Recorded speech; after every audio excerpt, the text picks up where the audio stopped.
Hola gente, ¿cómo están? Espero que estén bien. Bienvenidos a otra vez a otro capítulo de Terror Wintermute. Nos quedamos aquí después que activamos las tres subestación de geotérmica, creo que era.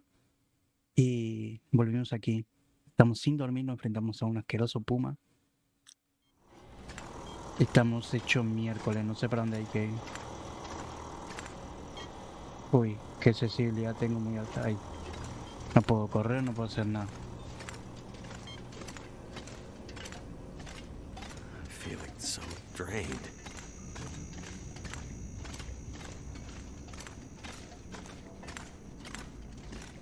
¿Dónde tengo que ir? Ok.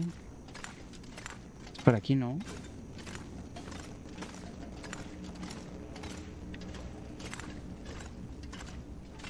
No. Entonces,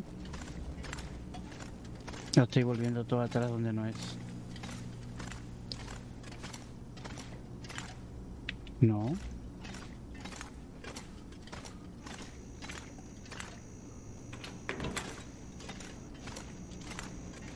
No tengo una cama, ¿no? ¿Y acá no había? No. No. No. No. No. No. No. ¿Dónde está la chica? Bueno, si me deja me voy a dormir porque estoy fundido. No, apenas estoy moviéndome.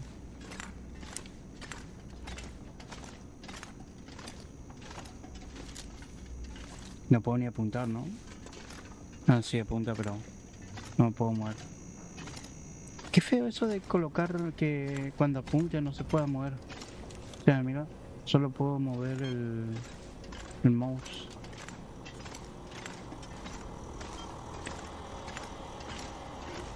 Control ROM, no.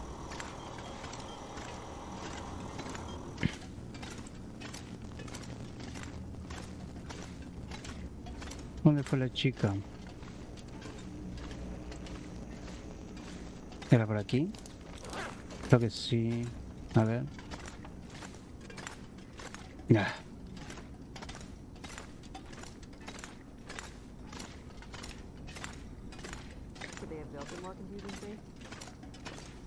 Me acaba de hablar, pero no sé si está atrás mío o del otro lado de esta pared. Creo que está del otro lado.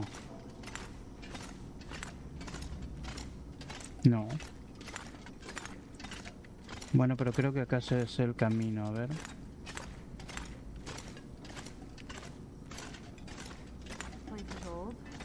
Por aquí no anduvimos, así que... Quizás ella ya llegó ya y falto yo. Mírala. ¿Por qué te vas? ¿Y aquí qué hay, ¿De qué estamos?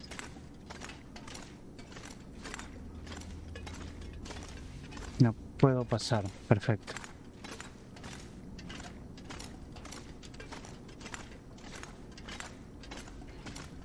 Cuarto de túnel. Too heavy.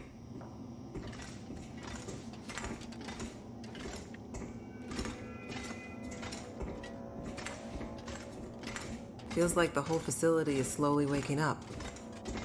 That aurora is a real mystery. It's almost like magic, really.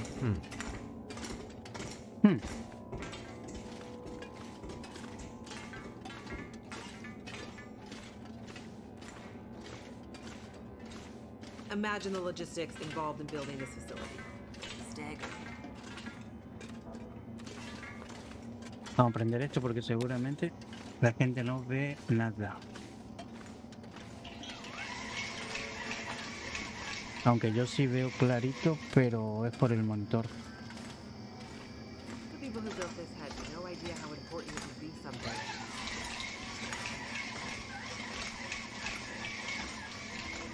Está bueno que se llama nivel de linterna, lo malo que se gasta la pila volando.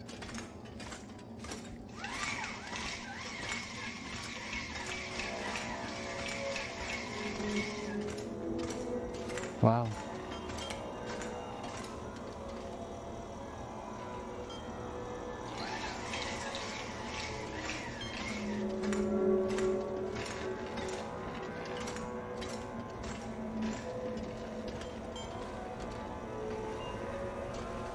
Si es para hoy, mejor, apúrate. Well, well, there she is, the Suzuki Radio Telescope. Isn't she beautiful? Lit up by the aurora, no less. I've never seen it so bright. It's massive. Let's hope we're not too late.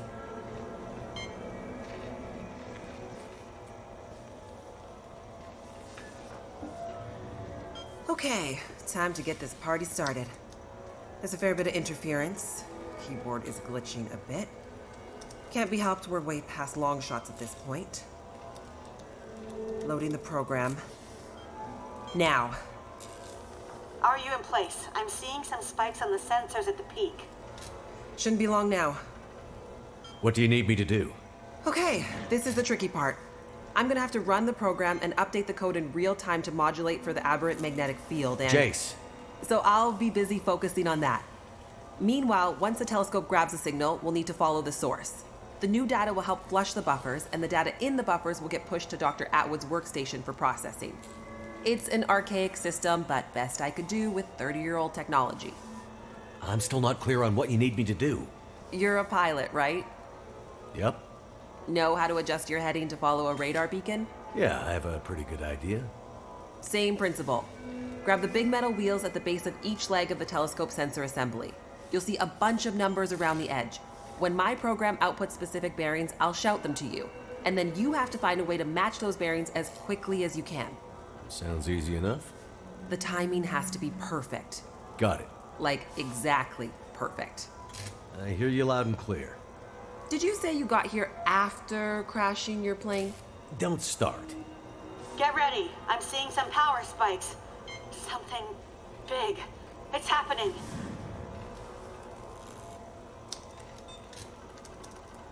Get ready, Mackenzie. Ok, ajusta el telescopio para que Jace pueda descargar los datos. ¿Dónde? ¿Aquí? ¿O dónde? Por aquí, ¿no? Perfecto.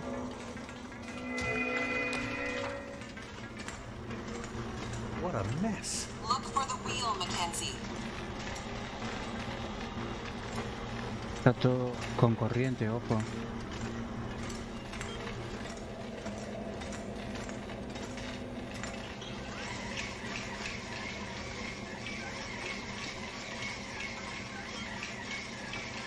¿No tengo un café? Sí.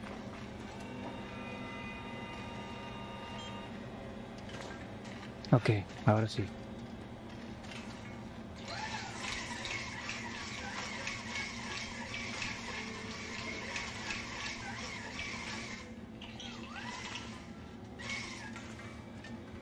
Ok. Está todo electrificado esta cosa.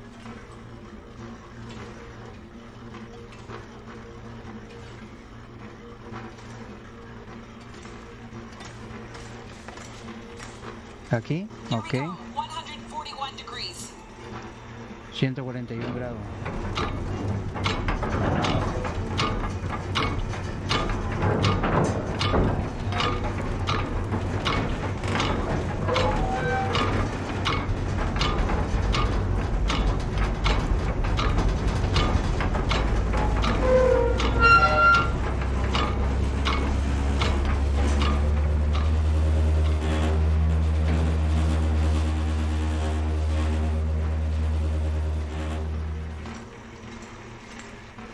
Ya. ¿Y ahora qué?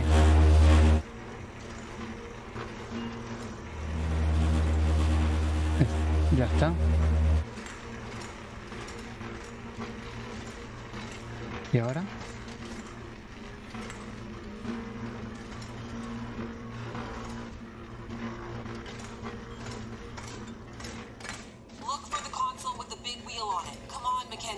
How am I supposed to find anything down here? There's gotta be a way through here. O sea, aquí no. Con una consola. The dish is huge. Aquí. That's it. We're getting close now. Keep going. Okay. 67 degrees. 67 grados.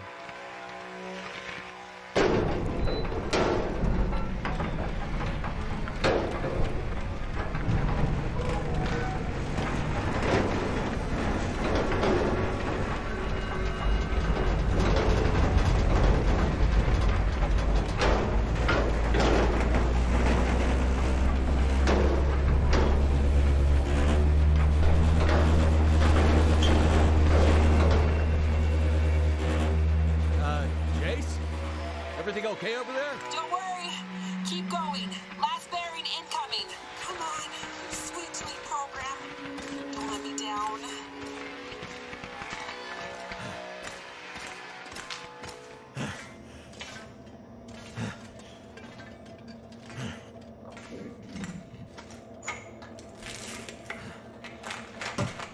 Tengo hambre. Ah, pero tengo todavía. No sé. Aquí. Ok. ¿Y ahora? 156, Mackenzie. Get to 156 before the whole thing blows. ¿Ya está? ¿156? Ah, no.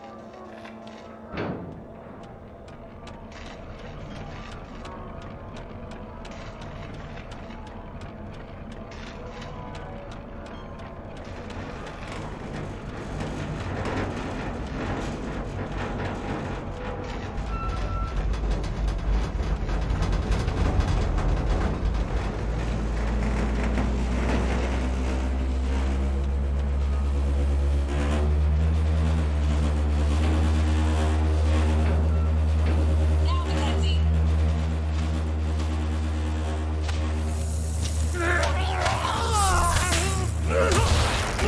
Mackenzie! Bah. Tanto quilombo para que reviente todo, ¿no?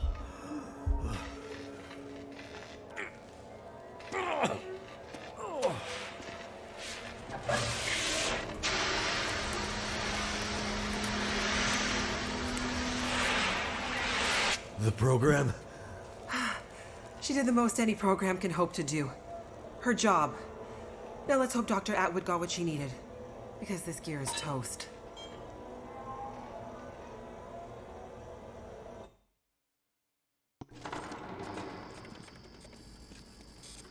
It's coming now. All the data just flooding out of the buffers. It worked. God damn it, it worked. Oh, thank goodness. I'd hate to have to restart my PhD. You did brilliant work, my girl. Absolutely brilliant. We just need to keep the data flow. Ensure it comes in a continuous flow, uninterrupted. How long before the data is ready for analysis? These are old systems, and it takes a while for them to crunch through the numbers. It'll be hours before we'll... Well, shit. What the hell just happened? It's not the power this time. Geothermal plant's still showing up green on the board. Some kind of overload, or emergency shutdown. What now? Now we do this the old-fashioned way. We start combing through the numbers. I'll get us some light.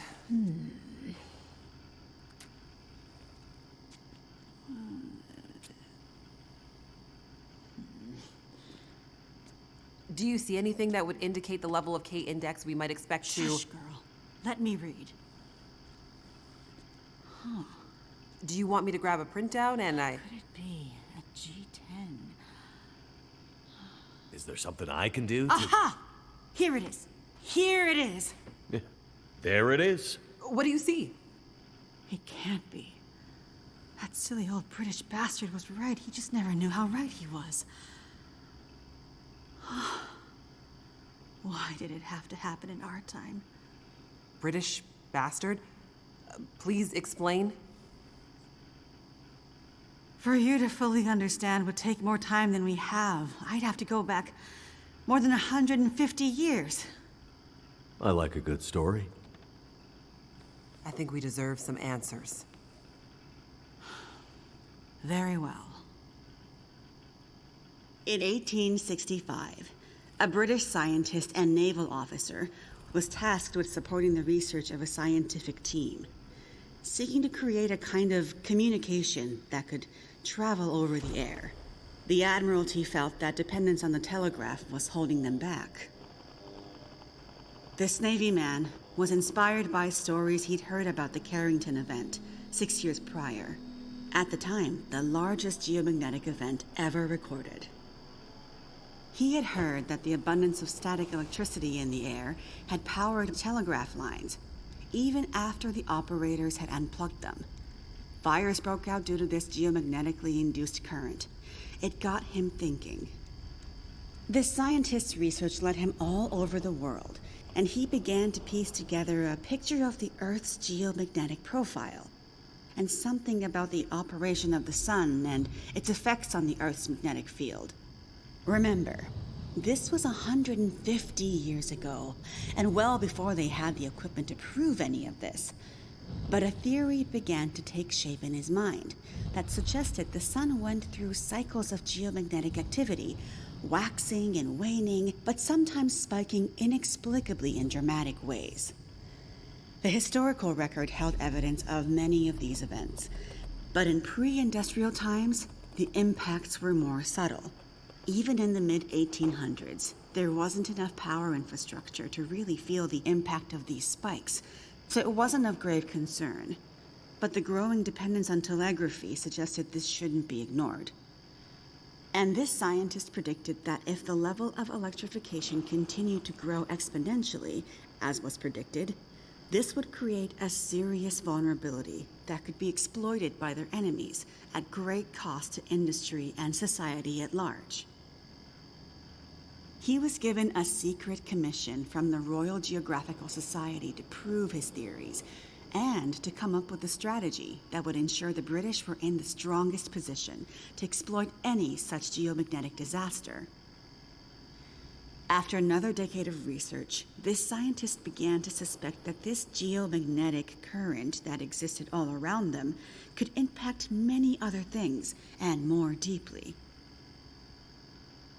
He began to study migration patterns of animals and gathered evidence of whale strandings, bird die-offs, and other unexplained mysteries relating to animals' innate abilities to navigate vast distances with great precision without the benefit of modern tools or equipment. Eventually, he knew he had to travel north to the Arctic to really test his theories.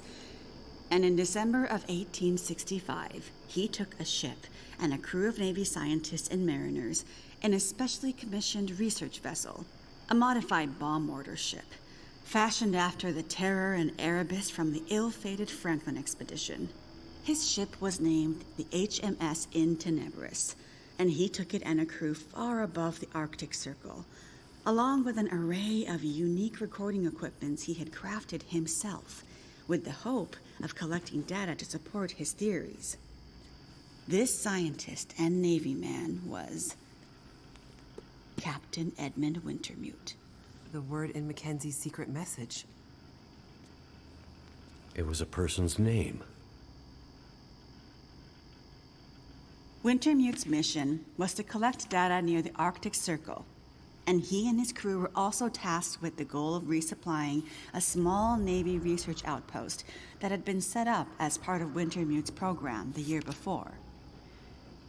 Some of the crew on Wintermute's ship was designated as relief for the outpost's crew, and Wintermute was meant to bring the replaced men home to their families. A few days away from the Arctic Circle and 2 days from their destination, Wintermute recorded increasingly active aurora and other geomagnetic activity around the ship, including St. Elmo's fire. But he also noticed something else. As evidenced by their journals, many of the crew were having trouble sleeping, with some experiencing full-blown insomnia that worsened as they traveled further north. Some were also beginning to forget things, their journal entries occasionally slipping into childlike language or outright gibberish. 2 days out from their destination, the night watch rang the ship's bell to announce a man had gone overboard. The man, an experienced mariner, had been observed to simply walk off the deck of the ship. By all rights, a calm and dependable sailor. This event shook the crew's morale. Wintermute did his best to keep them focused, but he was still inexperienced as a ship's captain, always more the scientist than sailor or Navy man, and he could tell the men were increasingly becoming anxious, even distrustful. Walked off the ship and straight into the water. Exactly, but things got even stranger after that. When they arrived at their destination, a small island surrounded by sea ice, they found the Navy observation camp that Wintermute had set up the year before completely abandoned. The shelters were mostly destroyed, the relentless Arctic winds having shredded their canvas. The sled dogs were killed, some seeming to have been eaten. Many of the men were found dead, their bodies frozen in their beds, some showing signs of having been attacked or murdered. Yikes. Keep in mind, the Franklin expedition was still fresh in the public imagination during this time, including all the rumors of cannibalism. Wintermute could tell some of his men were nearing their breaking point, so he sent them back to the ship and took only a small group of trusted officers with him to search the rest of the small island. On the far northern side, in an icy bay, they found the remainder of the outpost crew, their bodies frozen solid in the ice. Some appear to have walked in and simply frozen in place. Jesus. And I thought we had it bad. Not wanting to completely abandon his research, but also recognizing the fragility of his situation, Wintermute kept a small group of trusted and hardy men with him. He offloaded sufficient provisions and equipment for them to survive up to 6 months, and sent the crew and the Intenebris back to London, with the request that they send a rescue ship to pick them up. That's dedication. But what does it have to do with our data? I'm getting there. Months later, the relief ship returned to find only Wintermute remained. He had left books of scrawled notes, data he had gathered using his novel devices, sketches and observances of the men he had kept with him, and a detailed diary outlining their slow but progressive decline into a kind of fugue and madness. Wintermute was accused of murdering the men, brought back in shackles, and once back in England, summarily court-martialed and committed to a sanatorium. His equipment, journals, and the data therein were hidden by the Admiralty, and the Royal Geographical Society renounced Wintermute's membership and denounced his research, claiming he had gone rogue. His work disappeared for over a century, until I dug it up. Why haven't we ever heard this story before? Exactly the question you should be asking. I had encountered odd and inexplicable references to his research, but always leading to dead ends. I finally managed to get my hands, through no small feat of my own canny research and a dogged determination, I might add, on a few of his earlier papers. It wasn't easy, believe me. A woman, let alone a woman who isn't white, had to work 10 times harder to get access to this material, but I managed to do it. I spent the next 20 years piecing it together, tracing the fingerprints of Wintermute's theory, collecting his data, analyzing, and then adding to his research with research of my own using increasingly modern equipment. And the more I dug, the more data I collected, the more worried I became. Because not only had Wintermute's original fear come to pass, that the world had become dependent on the electrical grid, a technology that would easily be taken offline should any Carrington-level geomagnetic event occur, but even worse, that the Carrington event of 1859 was like a tiny spark compared to the massive, overwhelming storm that might come in the future. I started to talk to others about this, but of course people thought I was crazy. They ignored me at first, then started to denounce me, and then ostracize me, until I eventually found myself so far on the fringes of accepted science that I was entirely isolated, with nobody to trust, nobody who would believe me. I lost my job, my marriage failed, all my academic credentials were thrown into question. Ah, this explains something about your reputation, Dr. Atwood. Nobody would believe me, except for John, who you met as Jeremiah, Mr. Mackenzie. He was a young corporal in the Canadian military when I first met him. Handsome, as I recall. It's a long story on top of an already long story, so I won't tell it all here. But the important thing was he was stationed at a radar observation post along the dew line, far north, and started to observe some strange things of his own. He followed the trail, which eventually led him to me. Then when we got together, there were sparks, I tell you. To be believed by someone, it was like a drug. We worked to uncover more data, and he kept his eyes and ears open, using his military connections to gather more information carefully. And he moved up the ranks, but always stayed under the radar, putting his career aspirations aside to ensure he could stay close to the facilities we needed access to. But it was never going to last. At one point, he was caught accessing some classified data shared with our NATO allies, and they thought he was spying for the Russians, so they put him in military prison. And we lost touch. Years later, he actually found me here, at the radio telescope. He was a changed man. His fire was gone.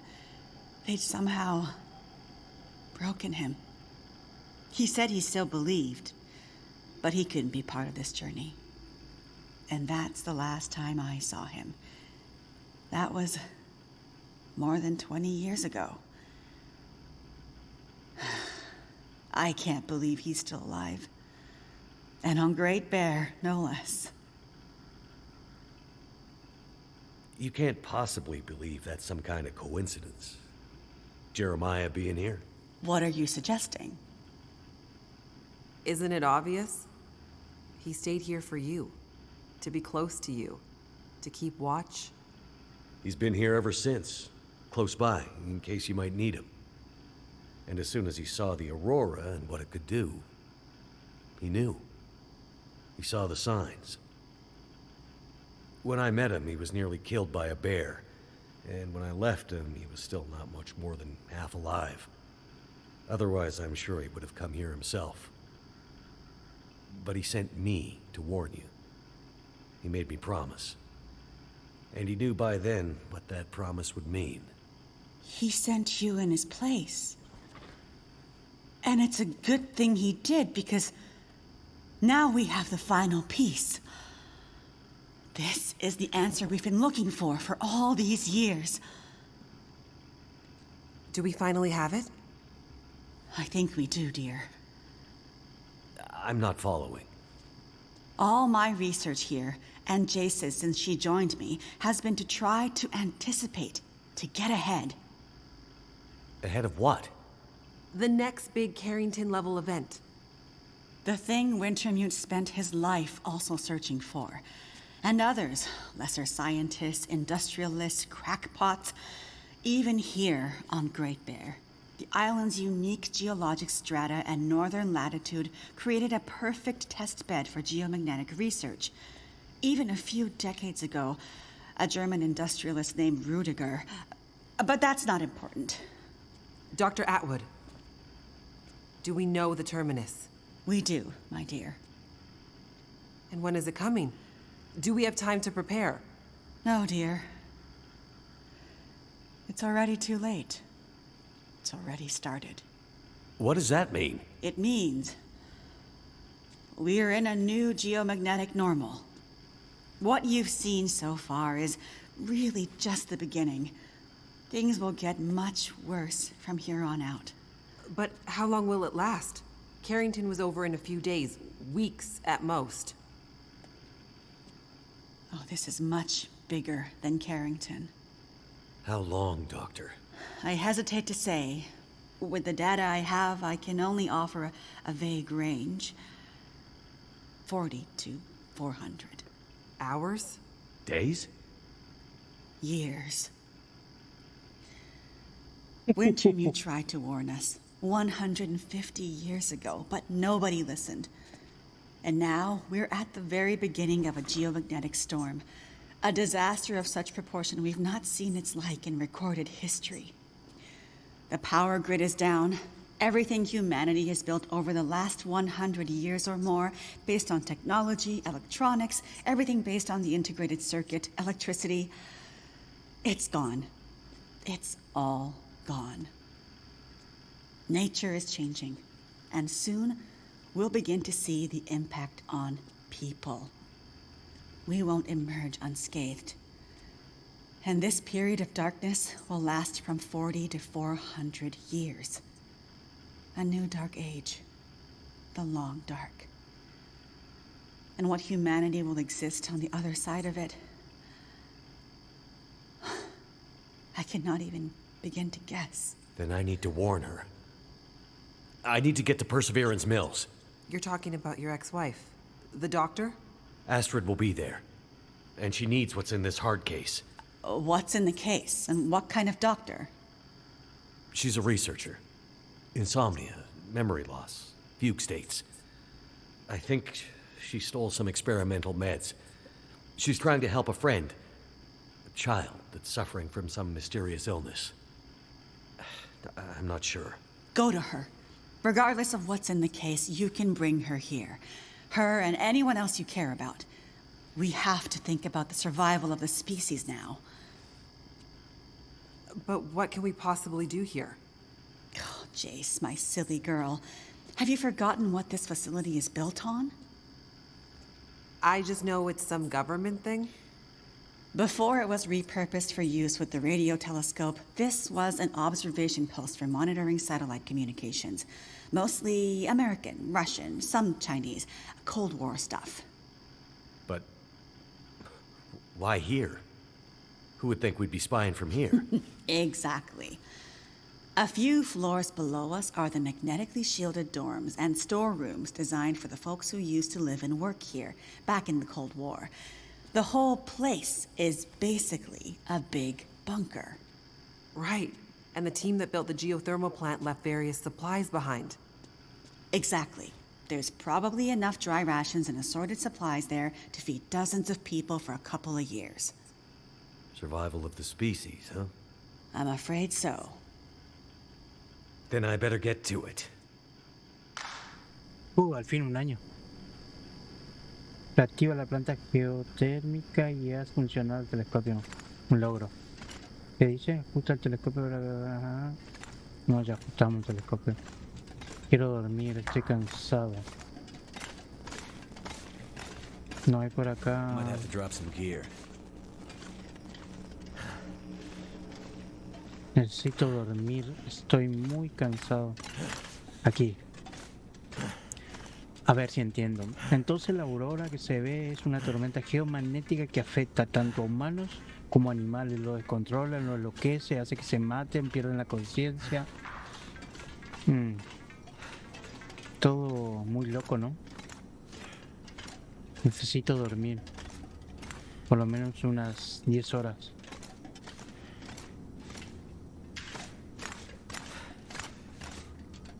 Barracas, barracas. ¿No me deja dormir?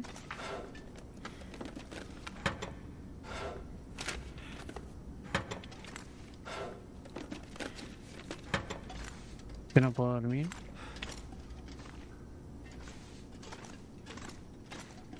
¿Que no puedo dormir? I could use this. Ahora, supongo. ¿Ahora sí? No.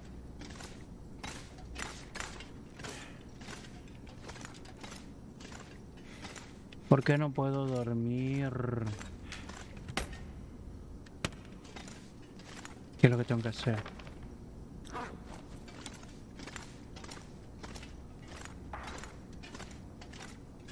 No sé qué quiere que haga.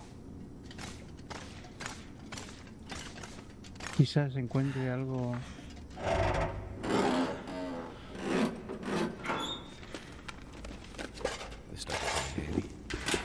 Quizá encuentre alguna cama por aquí.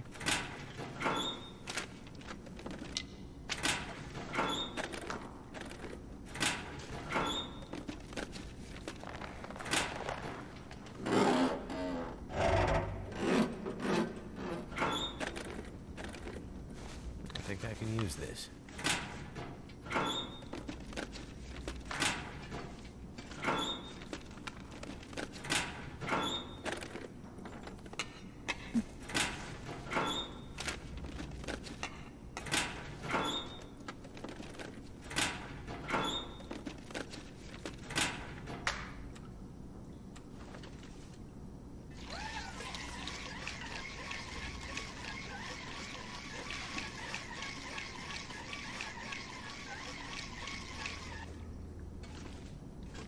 Bueno, ¿qué es lo que quiere que haga ahora? Aquí no había ni una cama, ¿no?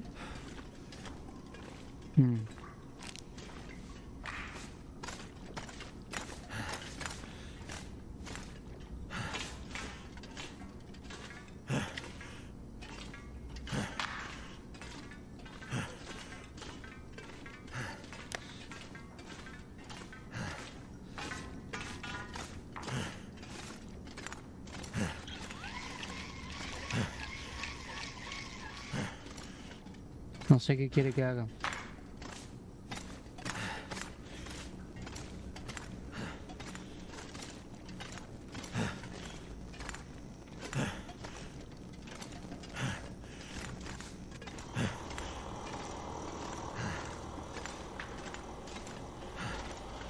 so tired. I could just lay down right here.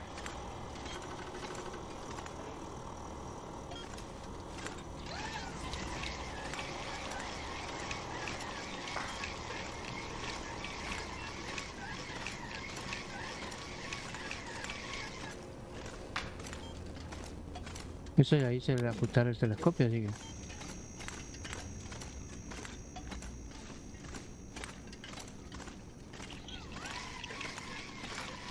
Salgamos afuera, quizás me salte la misión cuando salga.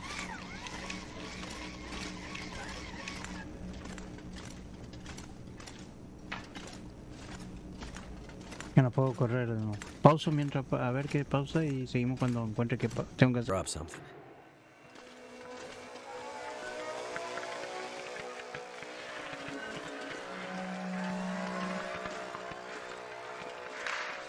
Alrededor de Suzuki, ajá. ¿Y qué tengo que hacer?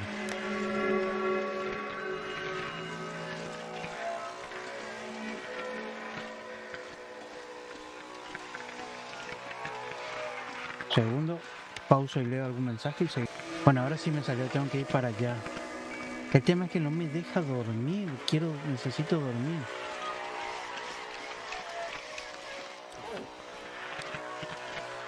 Estoy demasiado cansado.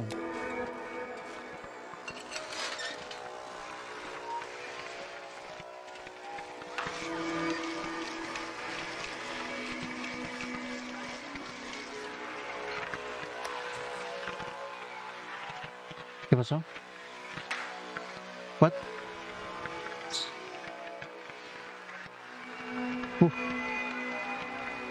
Quedo como paralizado.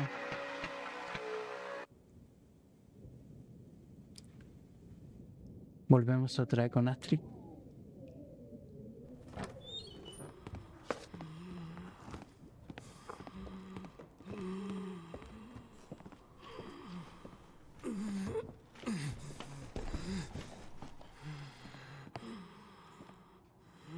This is your patient. And in case you're thinking of letting him die, consider this a little extra incentive to keep him alive. Astrid. You don't need to do that. I need you focused. I'm a doctor. I'll do whatever I can to help your friend. He's not my friend. He's my son. He dies, she dies, and then you die. He's lost a lot of blood, and his injury looks infected. There's a fair bit of bruising around the torso, suggesting there may be internal injuries. Tell me what happened to him. There was an explosion. Then a lot of heavy stuff fell on him. How did you know to come here? We heard on the radio. Shut it, Vachon. You always did talk too much. You never mind that. Just fix Donner. For internal injuries, there's not much I can do with the equipment here. It's too rudimentary. Normally, he'd be airlifted to a regional hospital. You'd better figure something out. I need some better gear, like an emergency trauma kit. Well, you'd better figure out where you can find something like that, and soon. The search and rescue station. They need to keep it stocked as emergency backup for remote communities like Perseverance. There's medical supplies there. Where is it? Along the old logging roads, north of Desperation Bay. Very rough terrain. It won't be a fast trip on foot. Well then, Doctor, you better get going. I'll get the supplies and I'll be right back. And then we'll get Freya out of here. Don't get ahead of yourself, Doctor. Heller, go with her. Boss! Shut up and get going. A little company to make sure you come back. And remember, Donner goes, and your friend won't be looking quite so healthy when you get back. Be careful, Astrid. Viejo cabrón. Look, we've been traveling for hours. I'm not going any further. My friend warned us it was a long walk to the SAR station. I'm freezing. Gotta warm up before I go any further. I guess we can stop for a bit. Listen, lady. Hey, look, a train. Bueno, gente, vamos a dejar el capítulo por acá. Averiguamos que Wintermute se denomina a un investigador que era de 1850 y algo, que investigó algo de la algo de la que tiene que ver con la aurora y la, ¿cómo es? La tormenta geomagnética, que eso es lo que está afectando a la gente, a algunos, no todos, no sé por qué, cómo afecta, y también afecta mucho a los animales, por eso se ponen más agresivos y no atacan. Bueno, gente, espero que les guste el capítulo, suscríbanse, dejen su like, su comentario y nos vemos en la próxima, gente. Cuídense, bye bye.